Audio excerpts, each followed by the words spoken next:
अस्सलामुअलैकुम बिस्मिल्लाहिर्रहमानिर्रहीम। आज हमने सेरिबुलर कॉर्टेक्स के फंक्शनल यूनिट के बारे में पढ़ना है, जो कि Purkinje cell and deep nuclear cells हैं।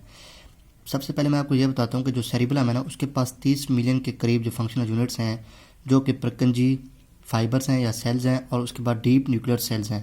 और सेरिबुलम की 3 लेयर्स होती हैं। उससे मैं बताऊँगा आपको, जैसे मैंने सीखा हुआ है माई पापास गार्डन। जैसे माई से है मॉलिक्यूलर लेयर, एम से और पी से है परकंजी सेल लेयर, उसके बाद जी से है ग्रेनुलर सेल लेयर। ये वाली जो डायग्राम है 57.7, ये वाली डायग्राम मैं आपको यहाँ पे दिखाता हूँ।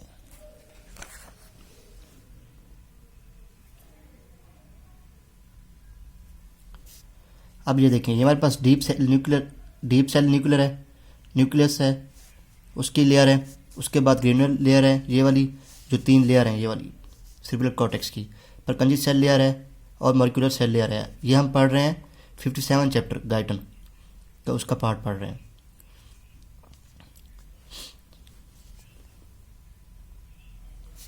उसके बाद देखें, सबसे पहले जो मैंने आपको बताया था कि जो एफरेंट्स होते हैं सेरिबुलम के, वो आते हैं इन्फीरियर, वो आते हैं 4 ब्रेन से आते हैं और 4 पेरिफेरी से आते हैं, टोटल होता है 8।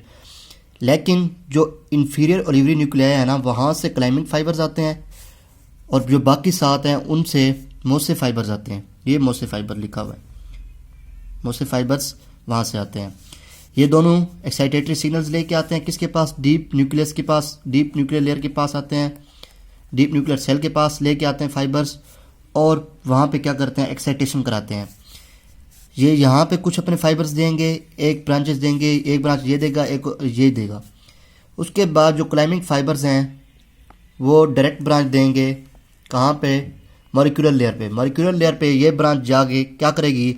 एक क्लाइमिंग फाइबर्स जो होता है, एक क्लाइमिंग सेल फाइबर जो होता है, वो परकंजी सेल फाइबर की 5 से 6 7 के लिए काफ़ी होता है।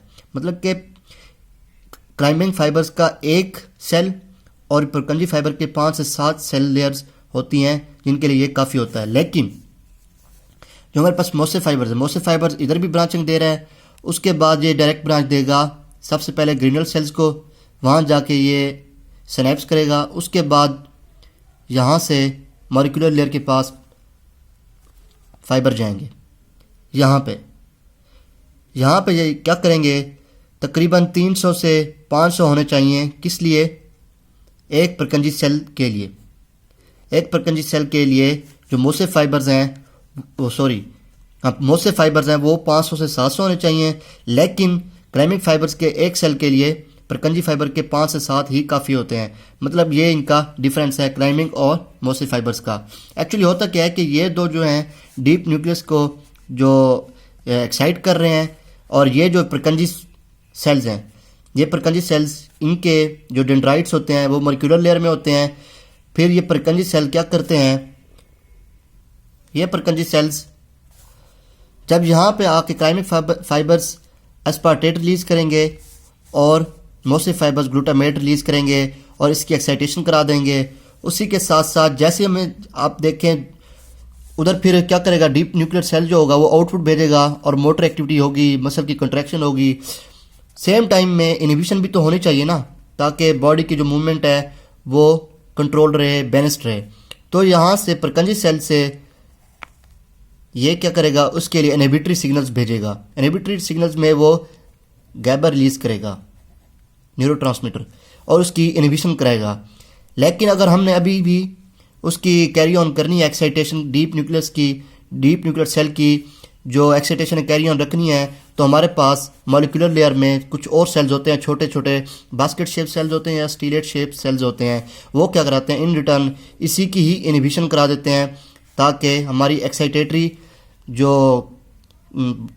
कंडीशन है वो प्रोसीड करे। और उसके अलावा जो हमारे पास ग्रेनुलर सेल हैं, वहाँ पे भी गोल्जी सेल्स होते हैं कुछ, जो कि ग्रेनुलर सेल्स की ही इनहिबिशन करा देते हैं, ताकि ज़्यादा एक्साइटेशन ऊपर की तरफ ना जाए। ये हमने फंक्शनल यूनिट पढ़ लिया। उसके बाद मैं आपको बताऊँ जो turn on turn off output signals हैं किसके? सेरिबुलम के। उसमें यह है कि मूवमेंट जब इनिशिएट होगी, कोई शुरू होगी, तो एगोनिस्ट जो है ना वो ऑन हो जाएंगे, एंटागोनिस्ट ऑफ हो जाएंगे। और इसी तरह जब मूवमेंट टर्मिनेट होगी, ख़त्म होगी, तो एंटागोनिस्ट ऑफ हो जाएंगे, सॉरी एगोनिस्ट ऑफ हो जाएंगे और एंटागोनिस्ट ऑन हो जाएंगे। मैं अब आपको यहाँ पे इसका मैकेनिज्म बताता हूँ।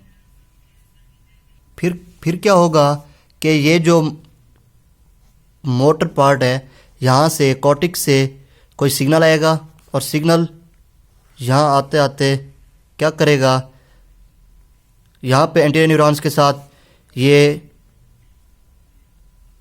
यहाँ पे साइनेप्स करेगा और सिग्नल भेजेगा किसके पास, मसल्स के पास, ताकि मसल्स अपना एक्शन करें। और ये एगोनिस्ट मसल होंगे तो फिर एगोनिस्ट मसल इनके टर्न ऑन हो जाएंगे।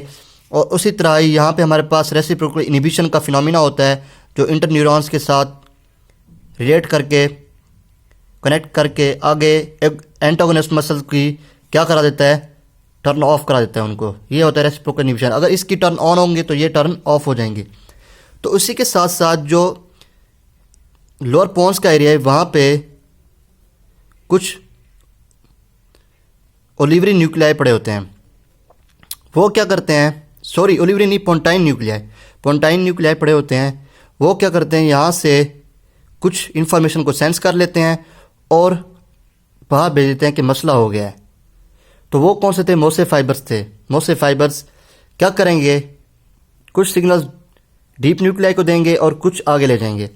तो फिर वो क्या करेंगे, जो डीप न्यूक्लियाई होंगे इन रिटर्न सिग्नल्स देंगे जाके थैलेमस के ज़रिए मोटर कॉर्टेक्स को कि भाई तो अपना काम जारी रख, हम तेरे साथ हैं।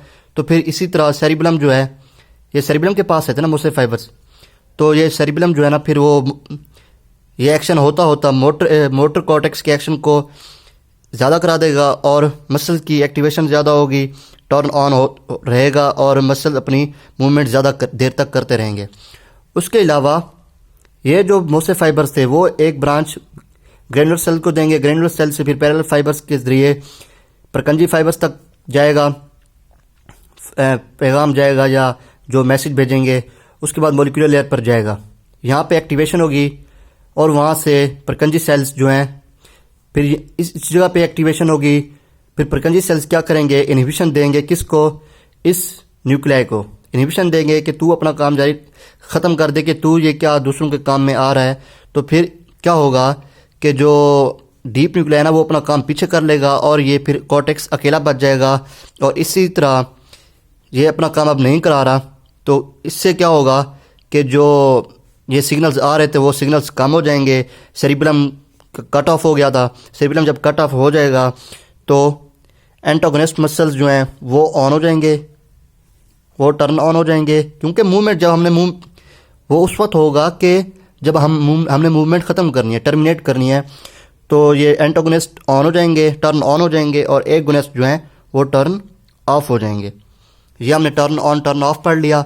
उसके बाद हमने ये देखना है कि फंक्शंस ऑफ सेरिबलम, उसके 3 पार्ट्स हैं सेरिबलम के फंक्शन। उसमें है वेस्टिबुलो सेरिबलम है, उसके फंक्शंस हैं। वेस्टिबुलो सेरिबलम का पार्ट है, उसके बाद स्पाइनो सेरिबलम का पार्ट है और उसके बाद सेरिब्रो सेरिबलम का पार्ट है। ये 3 पार्ट्स होते हैं इसके। इनका क्या वर्क है अब मैं आपको बताता हूँ। जो वेस्टिबुलो सेरिबलम है, सेरिबलम के ये 3 पार्ट वर्क करते हैं। जो वेस्टिबुलो सेरिबलम है उनका क्या है कि वेस्टिबुलो सेरिबलम एक्चुअली बनता है फ्लोक्यूलो नोडुलर लूप से और लोब से और वर्मिक्स से।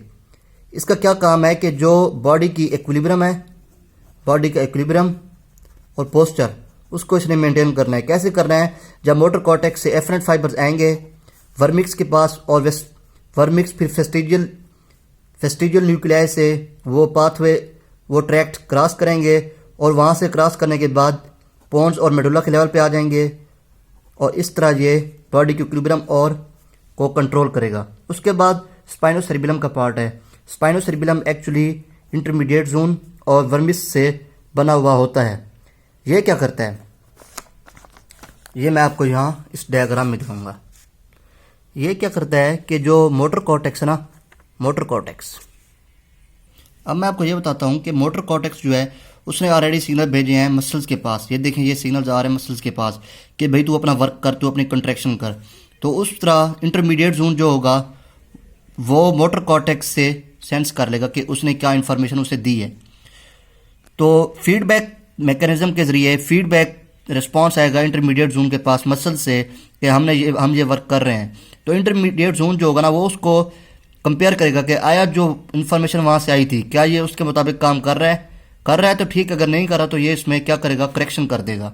उसके बाद हमारे पास है ये डैम्पिंग का इफेक्ट देते हैं। डैम्पिंग ये है कि हम जैसे भाग रहे हैं तो उसमें भागने में क्या है कि भागने के वक्त क्या होता है कि हमारी जो हैंड्स की या जो आर्म की मूवमेंट है वो ज़्यादा हो रही है, कम हो रही है। तो अचानक से हम जब रुकते हैं तो उस वक्त बाजू जो होता है आगे पीछे जा रहा होता है, लेकिन उसको रुक जाना चाहिए। जब रुक जाता है तो वो सेरिबेलम की वजह से रुक जाता है।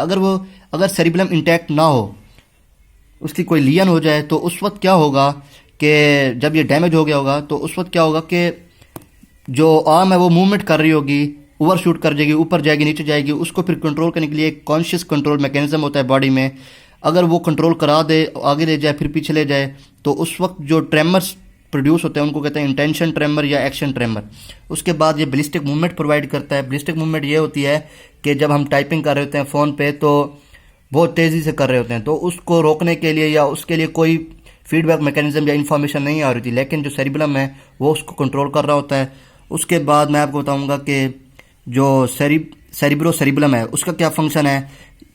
ये एक तो बनता है लेटरल जोन से, जो मैंने आपको बताया था ना, लेटरल जो जोन होता है, एक होता है वर्मिस, एक इंटरमीडिएट जोन और लेटरल जोन। लेटरल जोन का कनेक्शन किससे होता है?